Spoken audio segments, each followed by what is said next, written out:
I bet you never asked yourself this question. How is it that 3 of the security guards who work closely to Tupac, how does their stories match up? And the person who owned the company is trying to tell a whole different story. You never asked yourself, why is that? Well, I'm going to explain it to you right now. And I'm going to lay it all out for you. Let's get into some of this straight game. Yeah. Blackjack. Life is like a game of cards. It's not what you dealt, but how you play it. Yeah. Blackjack. To play each situation correctly. I remember they used to laugh at a brother.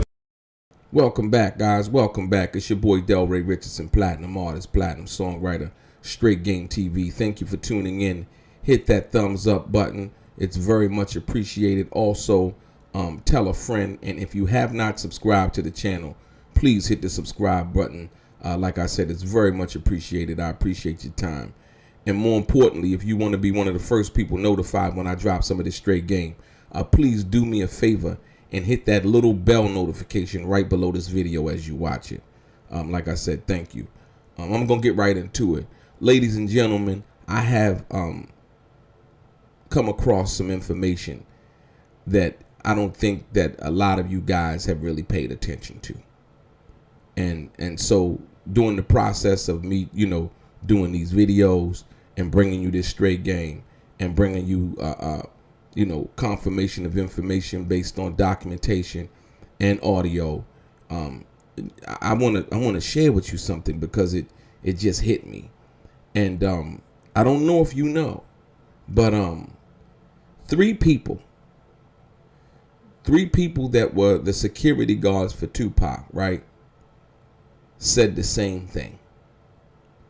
So that's 3 stories that line up, if you will, with the narrative, with the truth of how Tupac felt about death row and the fact that Tupac was actually planning to leave death row. Like I told you guys before, Tupac knew he wasn't actually signed to death row. Tupac went over there based on his bail conditions and so on and so forth, and he agreed to basically go under the umbrella of death row, but he was actually still signed to Interscope. That's a fact. Documentation to prove it. I've already shown you guys that. And so, but the most important part about that, right, is because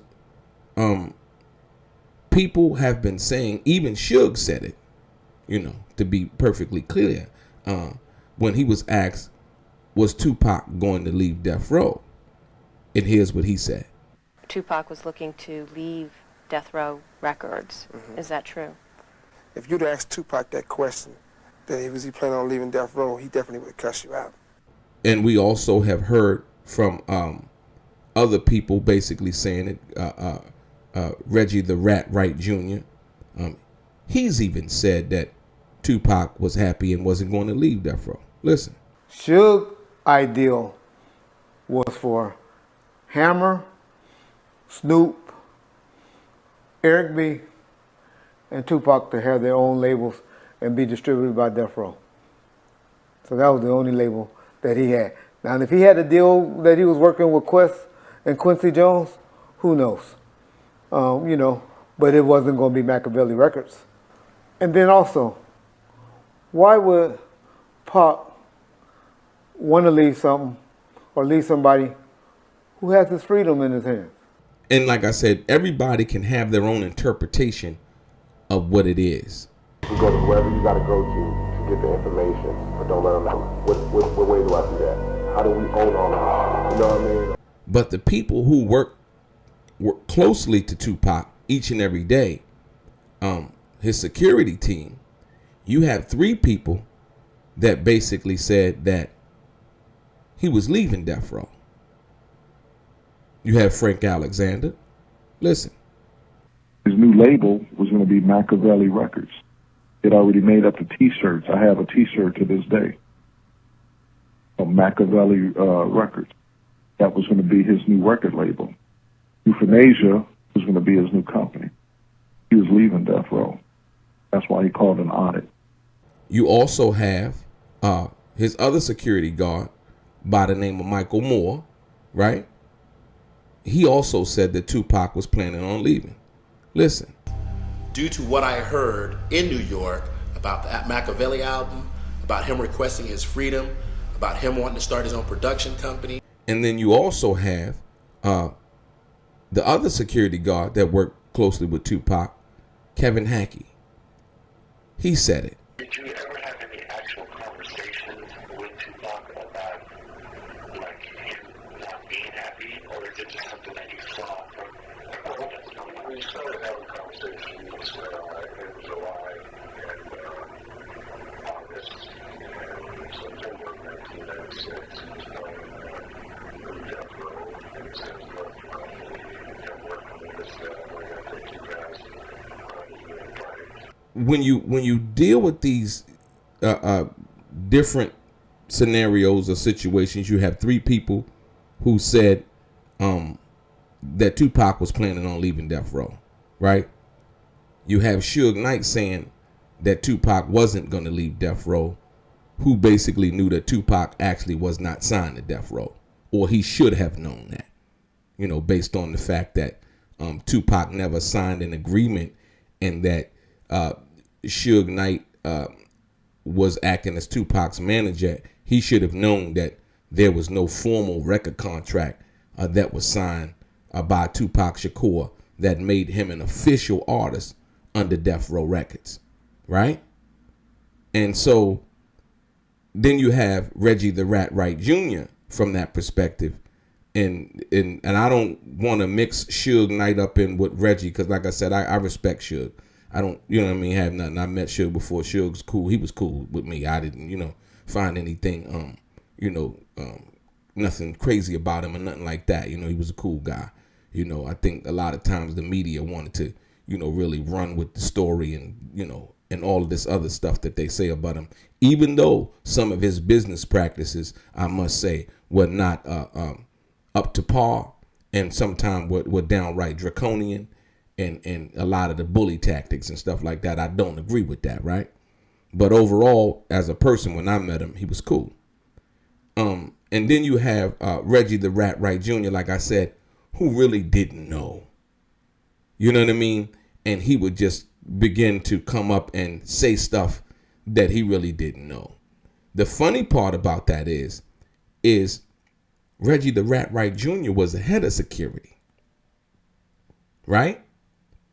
And if three of your security guards, and Frank Alexander, Michael Moore, and Kevin Hackey, are saying the same thing in various interviews, it behooves me as to why Reggie the Rat Wright Jr.